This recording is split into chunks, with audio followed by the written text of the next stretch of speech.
नमस्कार, मैं रूपा रजक सदीनामा की ओर से आ गई हूँ लेकर दिनांक 1 सितंबर 2022 का संपादकीय, जिसका शीर्षक है फिल्मों के अवार्ड्स की फेयरनेस, जिसे लिखा है हमारे सह संपादक राकेश अचल जी ने।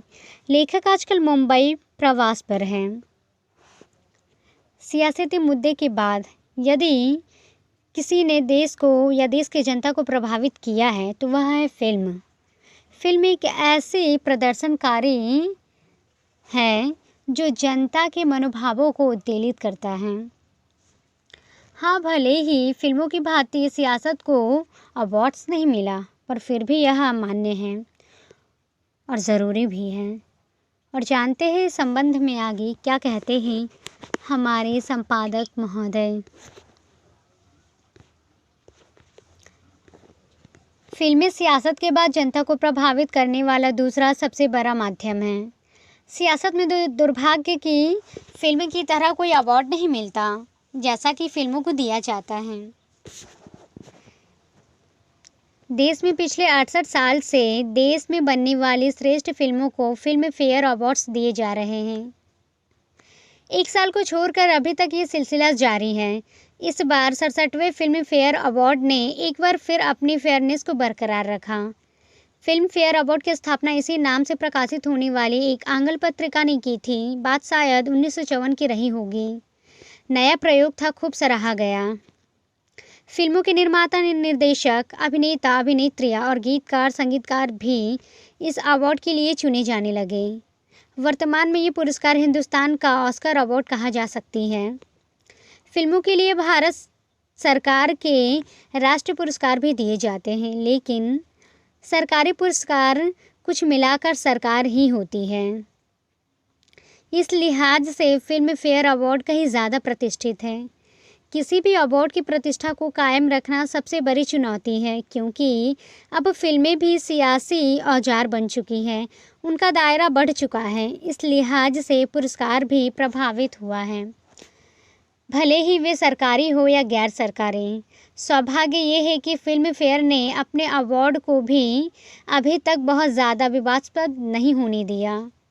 सियासत की छाया इस पुरस्कार पर अभी दिखाई नहीं देती, भले ही परोक्ष रूप से कही जा सकती है।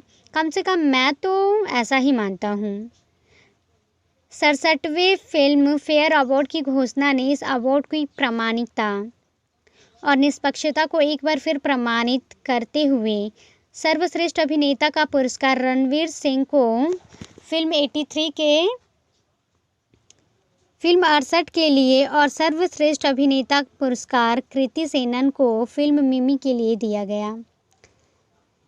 इस साल की सर्वश्रेष्ठ फिल्म का अवार्ड सिद्धार्थ मल्होत्रा स्टारर शेरशाह को दिया गया।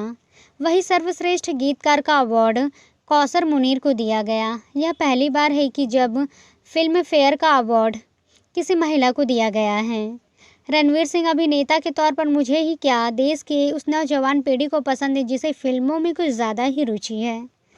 रणवीर सिंह अपनी कुछ खास हरकतों की वजह से बदनाम भी हुए हैं, लेकिन इससे उनके अभिनय और अभिनेता पर कोई खास फर्क नहीं पड़ा। ये बदनामी फिल्म फेयर अवार्ड के आड़े नहीं आई, अन्यथा उनकी जगह किसी दूसरे अभिनेता को अवार्ड मिलता।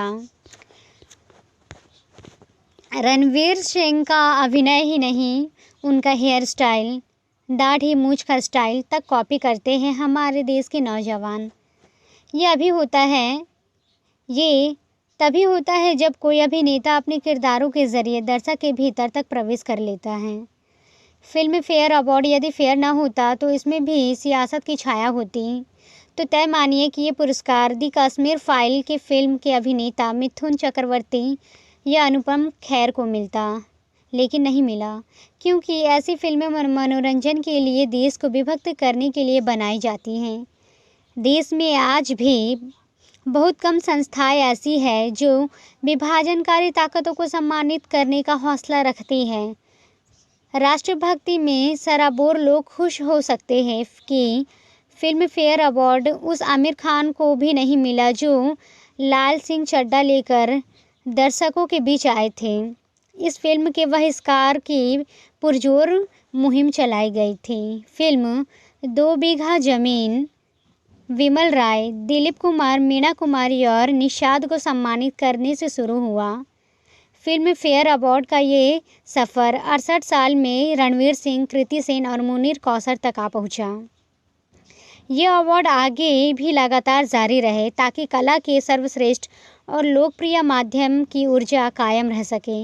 आपको अच्छा लग सकता है कि इस पुरस्कार की सरकार के राष्ट्रीय फिल्म पुरस्कारों से कोई प्रतिस्पर्धा नहीं है।